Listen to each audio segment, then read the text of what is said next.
नमस्कार सभी विद्यार्थियों का हार्दिक स्वागत। आज का हमारा topic cost of sales adjustment COSA यानी कॉस्ट ऑफ सेल्स एडजस्टमेंट के बारे में आज हम बातचीत करेंगे। मूल्य स्तर में परिवर्तन संबंधी अकाउंटिंग जब लेखांकन करते हैं उस समय हमें एक कॉस्ट ऑफ सेल्स एडजस्टमेंट का कैलकुलेशन करना होता है। तो ये किस प्रकार से किया जाता है और इसको करने के हमारे मेथड कौन कौन से हैं, इसके बारे में आपसे बातचीत करेंगे। तो शुरू करें। शुरू करने से पहले मैं बता देता हूँ, आप सभी विद्यार्थी मेरे साथ साथ इसको नोट करते जाइए ताकि आपको और ज़्यादा समझ में आए और वीडियो को आप लास्ट तक देखें। तो शुरू करते हैं। विक्रय समायोजन की लागत। वर्तमान लागत लेखांकन विधि के अंतर्गत लाभ ज्ञात करने का महत्वपूर्ण सिद्धांत है कि वर्तमान आय का मिलान वर्तमान खर्चों से व्ययों के मिलान से करना है। यानी सिंपल थ्योरी ये है कि आपको लाभ ज्ञात करना है, प्रॉफिट का कैलकुलेशन करना है, तो आपकी वर्तमान में आय कितनी है और आपके वर्तमान में एक्सपेंडिचर कितने हैं, इनका मिलान करना है। जहाँ तक बिक्री का संबंध है वह वर्तमान आय का प्रतिनिधित्व करती है। व्ययों में भी संचालन व्यय वर्तमान व्यय का ही प्रतिनिधित्व करते हैं। यानी वर्तमान जो एक्सपेंडिचर है, जिनमें संचालन संबंधी जो खर्चे हैं वो ही प्रतिनिधित्व करते हैं। परंतु व्ययों में एक मद बिक्री की लागत जो वर्तमान लागत का प्रतिनिधित्व नहीं करती है। अभी संस्था के पास स्टॉक की राशि शेष है। यदि स्टॉक की राशि शेष नहीं है तो विक्रय समायोजन की लागत ज्ञात करने की कोई आवश्यकता नहीं है। परंतु यदि शेष स्टॉक शेष रहा है तो विक्रय समायोजन की लागत ज्ञात करना आवश्यक है और इसको ज्ञात करने की विधि निम्नलिखित चरणों में स्पष्ट की गई है। इसको ज्ञात करने की जो विधि है वो निम्नलिखित चरणों में आपको स्पष्ट की गई है। ये आपको मैंने बता दिया। अब हम चलते हैं इसकी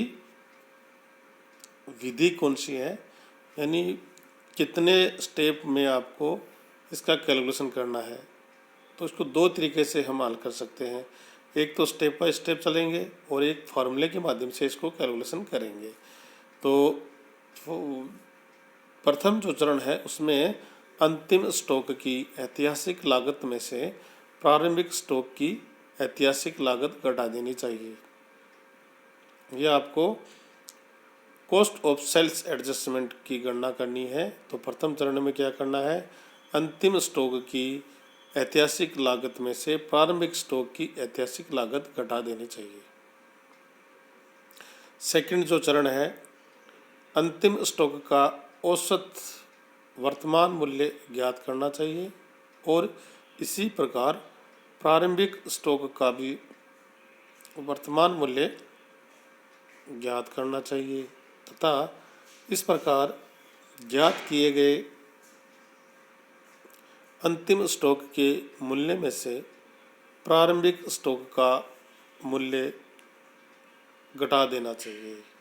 आपको करना क्या है, सेकंड जो स्टेप है उसमें अंतिम स्टॉक का औसत मूल्य ज्ञात करना चाहिए और इसी प्रकार प्रारंभिक स्टॉक का भी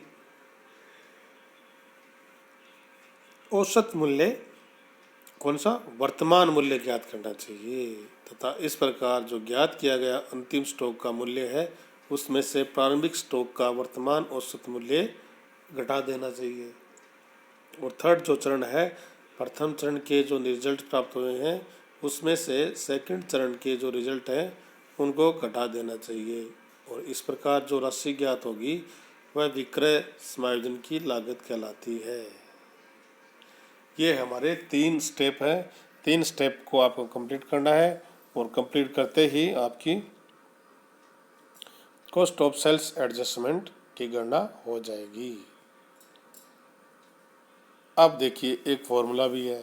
फॉर्मूला क्या है? COSA बराबर C-O कोष्टक बंद माइनस LA कोष्टक C बटा LC इंटू O बटा LO। यानी एक फॉर्मूला है और फॉर्मूले में आपको फिगर रखते हैं। जब फिगर आप फॉर्मूले में रखेंगे तो आपको कॉस्ट ऑफ सेल्स एडजस्टमेंट की राशि गणना हो जाएगी।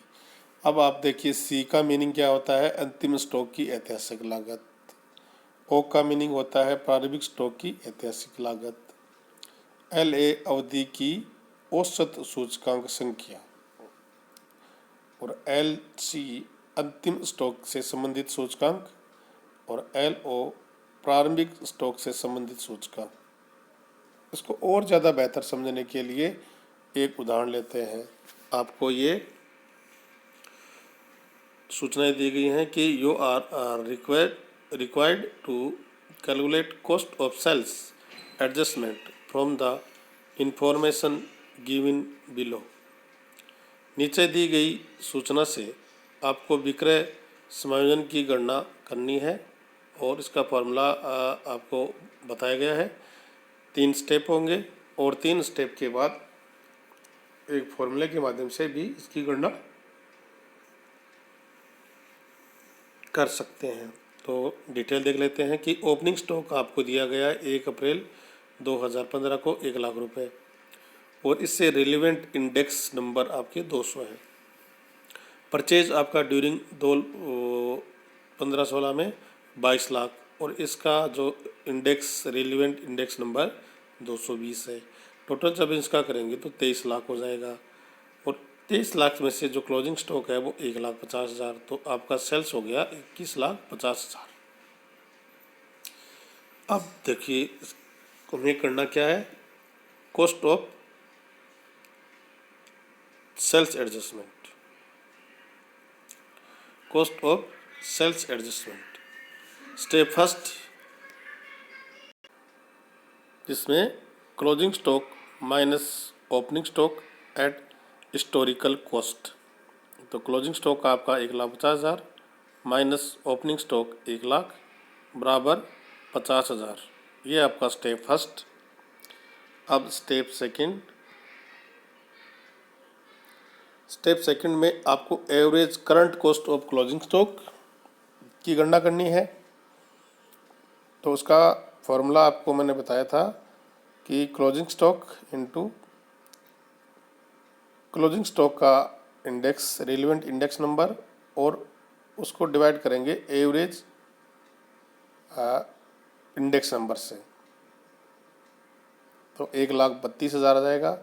इसी प्रकार average current cost of opening stock जो कि अमाउंट 1 लाख है, इसको डिवाइड करेंगे 200 से और जो एवरेज रेट है उससे कर देंगे मल्टीप्लाई, तो 1,10,000। Average current cost of closing stock minus average current cost of opening stock 1,32,000 minus 1,10,000 बराबर 22,000। यहाँ आपका सेकंड स्टेप कंप्लीट हो जाता है। और थर्ड स्टेप बहुत ही सिंपल है कि फर्स्ट स्टेप में जो रिजल्ट प्राप्त हुए थे उसमें से सेकंड स्टेप के रिजल्ट आपको लेस करने हैं। तो बराबर जो आएगा वो आएगा 28,000।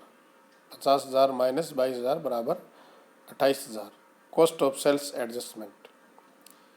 इसको निम्नलिखित सूत्र की सहायता से ज्ञात किया जा सकता है। COSA बराबर C-O कोष्टक बंद माइनस LA कोष्टक C बटा LC इंटू O बटा LO। 1,50,000 minus 1 lakh, 1,50,000 closing stock, 1 lakh opening stock minus average index number 220 into closing stock का index number minus opening stock का इंडेक्स नंबर। इसका जब हम कैलकुलेशन करेंगे तो आपके पास फिगर आएगा 50,000 माइनस 32,000 माइनस 1,32,000 माइनस 1,10,000। तो इस प्रकार से इसका और कैलकुलेशन जब लास्ट फिगर पहुँचेगा आपके पास तो वो आएगा 50,000 माइनस 22,000 बराबर 28,000। तो इस प्रकार आप फॉर्मूले के माध्यम से भी इसकी गणना कर सकते हैं और स्टेप के माध्यम से भी इसकी गणना आप कर सकते हैं। आप सभी विद्यार्थियों का बहुत बहुत धन्यवाद। Thank you. आप सब पूरा ध्यान से पढ़ें और अपना समय ज़्यादा से ज़्यादा पढ़ाई में लगाएं और कोरोना काल से बचे रहें। Thank you.